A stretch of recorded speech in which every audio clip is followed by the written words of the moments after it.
এই দুইটার উপর আমল করেন, 40 দিন আমল করবেন। কয়দিন? প্রেসক্রিপশন করছি, মাত্র 40 দিন।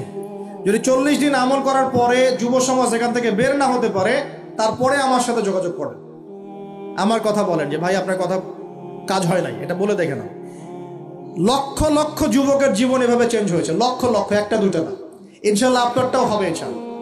প্রিয় যুবক ভাই, আপনার সলিউশন এই বেকারত্ব, মাদক, মেয়ের প্রতি আসক্তি, হ্যাঁ, হতাশা, চাকরি না পাওয়া, এই যে ব্যাপারগুলো, পারিবারিক চাপ, হ্যাঁ, তারপরে আপনি মাঝে মাঝে হয়তো একটু এগ্রেসিভলি একটু গুন্ডাগার্দি করছেন, নাউজুবিল্লাহ, এই যে প্রবলেমসগুলো, এগুলো সলভ আপনাকে দুটো জিনিস করবে। এক, আপনি জাস্ট 5টা ওয়াক্ত নামাজ জামাতে পড়ার চেষ্টা করুন। একটা 5 ওয়াক্ত মানে 5 ওয়াক্তই, মানে আপনাকে ফজরে উঠতে হবে, এশার নামাজও পড়তে হবে। ফজরে উঠতে হলে যদি আপনাকে সারা রাত জেগে থাকতে হয় তাহলে জেগে থাকবেন, যদি আর্লি ঘুমাতে হয় তাহলে আর্লি ঘুমাবেন। দুইটা সলিউশন। মানে এখন তো অনেকেই রাত চলে যায় 3টা, 3:30, 4টা পর্যন্ত জেগে থাকে, কারণ এখন তো দিন রাত হয়ে গেছে, রাত দিন হয়ে গেছে, তাই না? এটা ক্ষেত্র বিশেষে জায়েজ হতে পারে, কিন্তু সবসময় এটা করা যাবে না। যেমন রমজান মাস, দেখা যায় রাতের বেলা অনেকেই ইবাদত করে না, একবারে ফজরের নামাজ পড়ে হয়তো জিকির আজকার তেলাওয়াত করে মানুষ ঘুমায়, এটা আলাদা বিষয়, কিন্তু সারা জীবন তো এই কাজটা করা যাবে না, যাবে তো আর্লি ঘুমানোর চেষ্টা করা ভালো। যদি না পারেন, যদি আপনার রাত জাগতেই হয়, তাহলে ফজরের নামাজটা পড়ে অ্যাটলিস্ট ঘুমাবেন, ঠিক আছে? 1 নাম্বার 5 ওয়াক্ত নামাজ জামাতে, যদি জামাত না পান বাসায়, যদি জামাত না পান তাহলে পরবর্তীতে কাউকে নিয়ে জামাত করে নেবেন। একবারই পান নাই, ঘুমিয়েছিলেন, কোনো সফরও ছিলেন বা ইত্যাদি, আপনি একা হলেও পড়ে নেবেন। 5 ওয়াক্ত নামাজ ছাড়বেন না, ওয়াদা করেন আজকে 5 ওয়াক্ত নামাজ কেউ ছাড়বেন না, ওয়াদা করেন। আল্লাহ পাক কবুল করুন, বলি আমিন। এই নামাজ, ইন্না সালাতা তানহা আনিল ফাহশাই ওয়াল মুনকার, আল্লাহ পাক নিজে বলেছেন এই নামাজ সমস্ত পাপের কাছ থেকে তোমাকে দূরে রাখবে ইনশাআল্লাহ, ইনশাআল্লাহ। আর একটা কথা মনে রাখবেন, যে এই নবীর শান শওকত নিয়ে আমরা আলোচনা করেছি এবং করতে যাচ্ছি। রাসূলুল্লাহ সাল্লাল্লাহু আলাইহি ওয়াসাল্লাম মুমূর্ষ অবস্থায়, একদম মুমূর্ষ অবস্থায় উম্মতের জন্য যে নসিহতগুলো করেছেন, তার মধ্যে একটা হচ্ছে আসসালাত ওয়া মা মালাকাত আইমানুকুম, নামাজের ব্যাপারে যত্নবান হয়েও এবং তোমাদের অধীনস্থদের ব্যাপারে যত্নবান হয়েও। এই দুটা কথা। শেষ ওয়ার্ড মানুষ কি বলতে পারে? আপনার বাবা যখন ইন্তেকাল করেছেন, হয়তো শেষ কথা বলেছেন তোর মাকে দেখিস, ঠিক আছে, তোর বোনদেরকে দেখিস, বাবা আমার এই বিষয়গুলো আমি ছেড়ে গেলাম, তুই দেখিস। আচ্ছা, আছে না এমন? মা অনেকে চলে গেছে, মা শেষে বলেছে বাবা ছোট বোনটাকে দেখিস। আপনি লাস্ট কথাকে কত বেশি গুরুত্ব দিয়েছেন? যাদের পিতামাতা চলে গেছে এবং শেষ সময় তারা কাছে থাকার সৌভাগ্য ছিল, তারা কিন্তু বুঝতে পারে শেষ কথার কত গুরুত্ব আছে কি নাই, গুরুত্ব আছে কি নাই। শেষ কথা মানুষ সবচেয়ে কঠিনভাবে মনে রাখে কি না? নবী সাল্লাল্লাহু আলাইহি ওয়াসাল্লাম আমাদের সবার নেতা, আমাদের নবী, আমাদের আদর্শ, আমাদের সবচেয়ে উসওয়াতুল হাসানা, যাকে আল্লাহ পাক এই পুরো রাহমাতুল লিল আলামিন হিসেবে সৃষ্টি করেছেন। উম্মতের সমস্ত কবিরা গুনাহগার মানুষের জন্য সুপারিশ করে আল্লাহর হুকুমে তাদেরকে জান্নাতে নিয়ে যাবে ইনশাআল্লাহ। সবাই যখন নিজেকে নিয়ে ব্যস্ত থাকবে, তিনি তখন উম্মতকে নিয়ে ব্যস্ত থাকবেন ইনশাআল্লাহ। একটা হাদিসে তিনি উম্মতকে ভাইও বলে সম্বোধন করেছেন। কাশ আমি যদি আমার ভাইদেরকে দেখতে পেতাম, হাদিসটা সহিহ, কাশ আমি যদি আমার ভাইদেরকে দেখতে পেতাম। সাহাবীরা বলছেন আমরা কি আপনার ভাই নই? নবীজি বলছেন না, তোমরা আমার সাহাবী। আমার ভাই তারা যারা আমার পরে আসবে, তোমাদের পরে আসবে, আমাকে না দেখেই ঈমান নিয়ে আসবে ইনশাআল্লাহ। এখানে কি আপন ভাই বোঝানো হচ্ছে? সেটা বোঝানো হচ্ছে না, এখানে বোঝানো হচ্ছে কাছের, আমার আত্মার সাথে সম্পর্ক ওদের। আমাকে না দেখেই তারা আমার প্রতি বিশ্বাস করবে ইনশাআল্লাহ। করবে কি না? আমরা কি দেখেছি নবীকে? এই মহান ব্যক্তিত্ব জীবনের শেষের দিকে আমাদেরকে নসিহত করেছেন, আসসালাত, নামাজ ধরে রাখো, নামাজ ধরে রাখো। বসেন। ওয়ামা মালাকাত আইমানুকুম, এবং তোমাদের অধীনস্থদের ব্যাপারে সতর্ক থাকো। অধীনস্থ মানে কি? অধীনস্থ মানে কি বলেন দেখি? আপনার স্ত্রী আপনার অধীনে থাকে? সন্তান সন্ততি অধীনে থাকে? থাকে না? থাকে। কোনো কোনো ক্ষেত্রে পিতা মাতাও কি আমাদের অধীনে থাকে না? মানে আমরা আর্ন করতে পারি, পিতামাতা আর্ন করতে পারেন, উপার্জন করতে পারে না। পিতামাতাকে চালানো লাগে না আপনাদেরকে অনেক সময়, হয় কি না? অধীনস্থ মানে আপনার আন্ডারে যে মানুষরা আছে, এই মানুষদের ব্যাপারে, তাদের হকের ব্যাপারে সতর্ক থাকবে। কে বলেছেন এটা? আচ্ছা, এখান থেকে নামাজের গুরুত্ব বুঝতে পারলাম কি? যুব সমাজের সলিউশন 1 নাম্বার, 5 ওয়াক্ত নামাজ জামাতে পড়ার চেষ্টা করবেন, আল্লাহ পাক তৌফিক এনায়েত করুন, বলি আমিন। 2 নাম্বারটা হচ্ছে, আমার সামনে একটা কিতাব আছে, কিতাবটার নাম কি? সবাই পড়তে জানি ইনশাআল্লাহ? কারা কারা পড়তে জানেন না অনেস্টলি হাত তোলেন দেখি।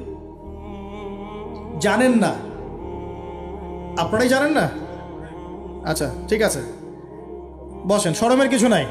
যারা জানেন না ওয়াদা করেন যে আগামী রমজান মাসে, এই রমজান মাসের মধ্যেই কোরআন তেলাওয়াত করা শিখবো ইনশাআল্লাহ। বাঙালি একটা আবেগী জাতি, ওই যে বলি ইস্যু পাগল, মাঝে মাঝে ট্রল করে আর মাঝে মাঝে আবেগে ভাসে। আমাকে বলেন দেখি, আল কোরআনের আলো ঘরে ঘরে জালো, এই স্লোগান তুললেই বাংলার জমিনে একদম ইসলাম কায়েম হয়ে যাবে? কখন ইসলাম কায়েম হবে? যখন আল কোরআনের আলো ঘরে ঘরে জ্বলবে। কখন? যখন প্রত্যেকটা ঘরে ঘরে একটা করে কোরআনওয়ালা মানুষ থাকবে।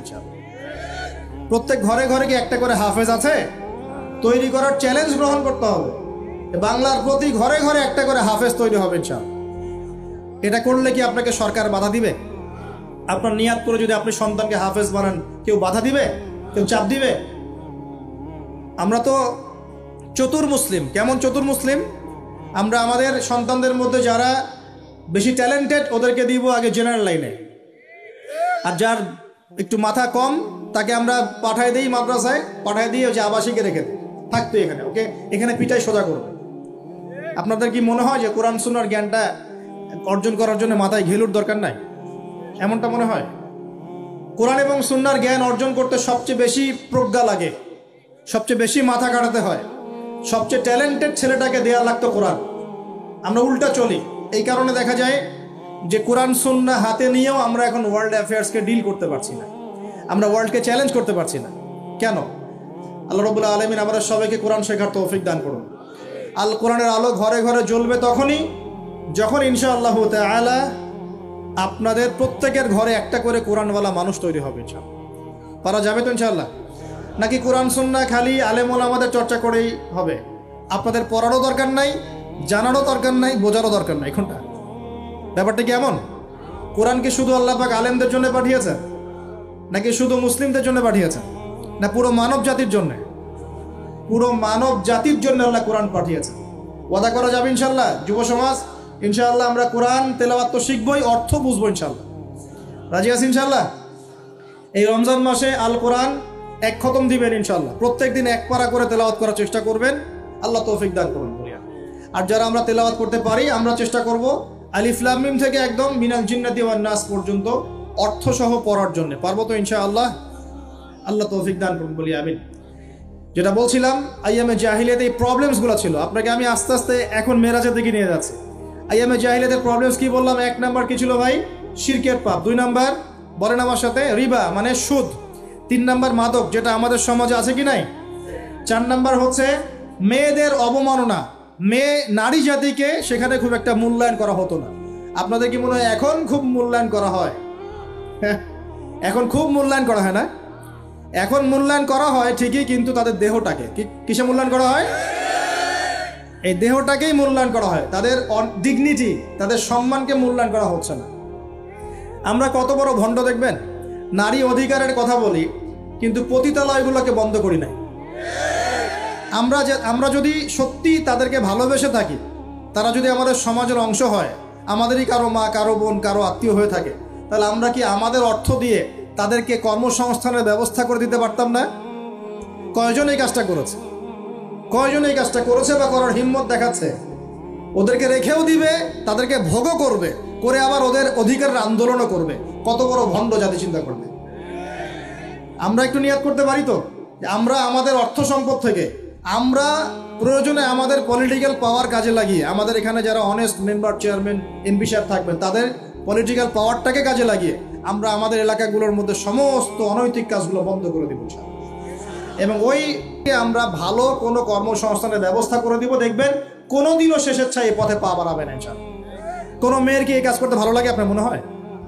কোনো মেয়ে চায় না যে সম্মান বিক্রি করে খেতে হবে, হয়তো পেটের দায়ে বা সামাজিক অন্ধকার জগতে পা বাড়িয়ে দালালের খপ্পরে পড়ে, বা এই যে নারী লিপ্সু কিছু পুরুষ মানুষের খপ্পরে পড়ে এই পথে চলে গেছে। এরা যদি আমাদের আত্মীয় হতো, আমাদের বংশের কেউ হতো, আমাদের কারো মা, কারো বোন, কারো স্ত্রী হতো, তাহলে কি আমরা সমাজে মুখ দেখাতে পারতাম? আমরা কি পশ্চিমা হয়ে গেলাম নাকি? পশ্চিমাদের সমাজে এগুলো জায়েজ। পশ্চিমা সমাজে একটা মানুষ, একটা ছেলে বিয়ের আগে 15-20টা মেয়ের সাথে সেক্স করে, জানেন এগুলা? রিপোর্ট দেখেন, পশ্চিমা সমাজে প্রতি 6 মিনিটে একটা করে মেয়ে ধর্ষিত হয়। ফ্রি মিক্সিং, পর্নোগ্রাফি ওখানে জায়েজ। $92 বিলিয়ন ব্যবসা করে এক বছরে তারা পর্ন ইন্ডাস্ট্রির মধ্য দিয়ে।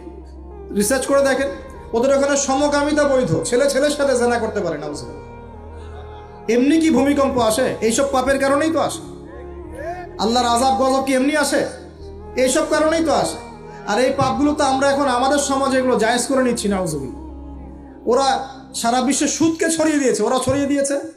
সারা বিশ্বে পর্নোগ্রাফি কারা ছড়িয়ে দিয়েছে? ওরা ছড়িয়ে দিয়েছে। সারা বিশ্বে ফ্রি মিক্সিং কারা ছড়াচ্ছে? ওরা ছড়াচ্ছে। প্রত্যেকটা সেক্টরে ফাসাদ সৃষ্টি করেছে এরা। এই জন্য বলি আমি মাঝে মাঝে যে ইয়াজুজ আর মাজুজ আছে না, দুটা প্রজাতি, এদের খাসলত চরিত্র এদের মধ্যে পাওয়া যায়। ইয়াজুজ আর মাজুজ সারা বিশ্বে ফাসাদ সৃষ্টি করবে। সূরা কাহফ পড়ে দেখেন, ইন্না ইয়াজুজ ওয়া মাজুজ মুফসিদুনা ফিল আরদ। ইয়াজুজ আর মাজুজ সারা পৃথিবীতে ফাসাদ, ফিতনা ছড়াই দিবে। এরা কি সারা পৃথিবীতে ফিতনা ছড়াই দেয় নাই? আমি কিন্তু বলছি না যে এরা ইয়াজুজ মাজুজ, আমি কিন্তু এই কথা বলি। বলছি ইয়াজুজ মাজুজের চরিত্র এদের মধ্যে পাওয়া যায়। বিশ্বের প্রত্যেকটা জায়গায় ফাসাদ সৃষ্টি করে দিছে। কখন কোন দেশকে কোন দেশের সাথে লাগাই দেওয়া যাবে, কার মধ্যে ফিকশন লাগে অস্ত্র বিক্রি করা যাবে, কোথায় কোন খনি আছে দখল করা যাবে, কোথায় কোন মুসলিম আছে ওদেরকে বোম্বিং করা যাবে, কোথায় কারাগারে নিয়ে মুসলিমদেরকে টর্চার করা যাবে, শান্তিপূর্ণ মুসলিম কান্ট্রির মধ্যে কেমন করে জঙ্গি ইস্যু তৈরি করা যায়, সারাদিন এই ফিকির করে বেড়ায় সাত মাথার মধ্যে।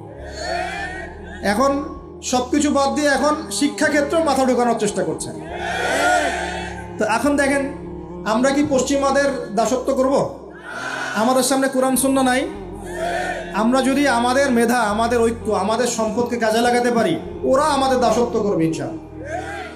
আপনাদের কি মনে হয় এগুলো শুধু স্লোগান দিচ্ছি?